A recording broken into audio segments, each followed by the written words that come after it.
Hey y'all, it's me, Shannon Ivy, of the What She Said Project, and I'm here to tell you a little bit about some cool things happening, but first I want to tell you about a conversation I had this weekend with another mother. Frankie also would like to say hello. Where are you, Frank? There you are. Chickens. She's very curious about all of this. So I was at Read Freely Fest, which was a book festival with a bunch of cool writers and my upcoming press. Maybe I'll be there next year.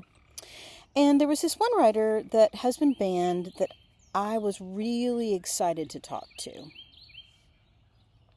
So I have 2 copies of his book, one of which was my son's.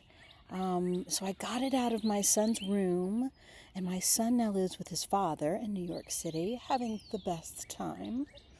And I really wanted to listen to this author and then have him sign it.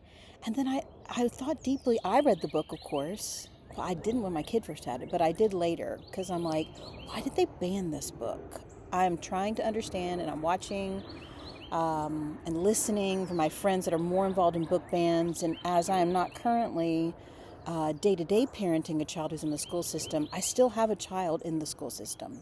So I went to the author talk for him, and I was like the thing I had to do. And it was at the end of the day, and I'd been there all day, and I'm an extrovert. I'm not an extrovert. That's opposite. So I was like at the end of being able to form words. This is what happens to me.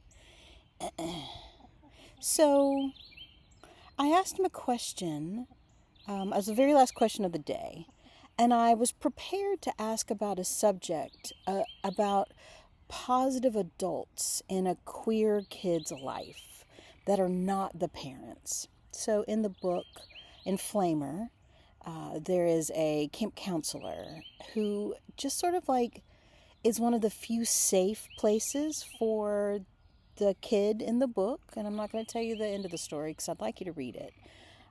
It's a graphic novel. It's thick, but I read it in a sitting, and that's not like me because I tend to be a slower reader. I don't know. I just am. So when I asked the question, I decided how to introduce myself.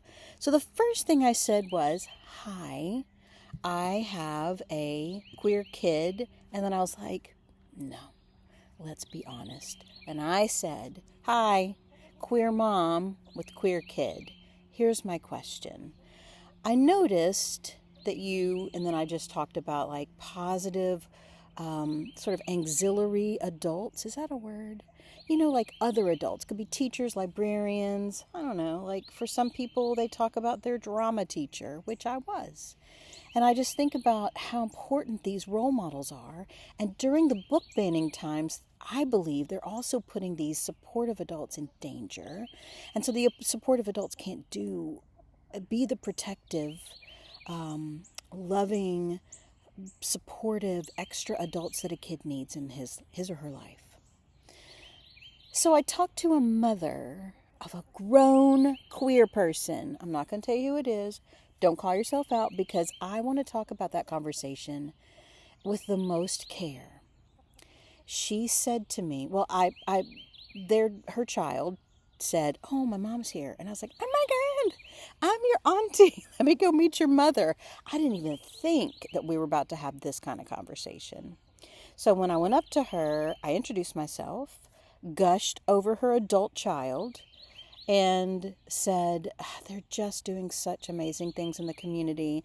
I'm just really glad to know them, and it's really great to meet you." And she said, "You made me gasp." I said, "Oh, I do tend to rush up on people. Sorry about that." She said, "No, with your question. How do you handle having a queer child?" And I thought,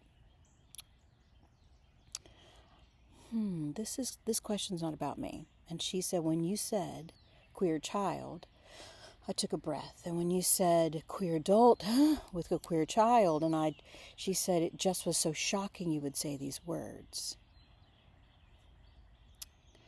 the conversation we would have was gentle and loving and mother to mother. And it's so powerful, these conversations. And without the connection of loving that grown human, well, this human is 20 years younger than me, maybe more. I don't know how old people are anymore. I don't know how old I am.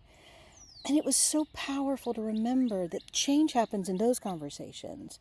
First, I took a chance, it's a pretty good chance, that this would be an okay place to like out us, but also like be vulnerable enough to have a conversation with a mother who's honestly,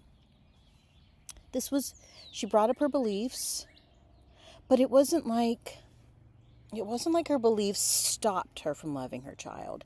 These are the parents I want to talk to.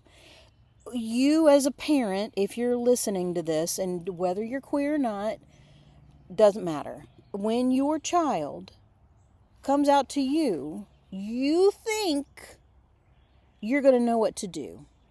And you, even if you're queer, might not. If you haven't heard or read any of the stories about out gay humans having feelings, internalized homophobic feelings when their kid comes out, then you haven't been listening to queer people.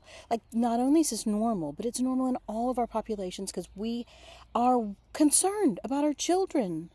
We want them to be okay. Of course we do. And here's the hardest part. You, mama, daddy, parent, are going to mess up more than anybody else. Why? Because you've known that human the longest. So saddle up for humility, because guess what? It's hard. And it's hard because we love them. I'm going to get myself together.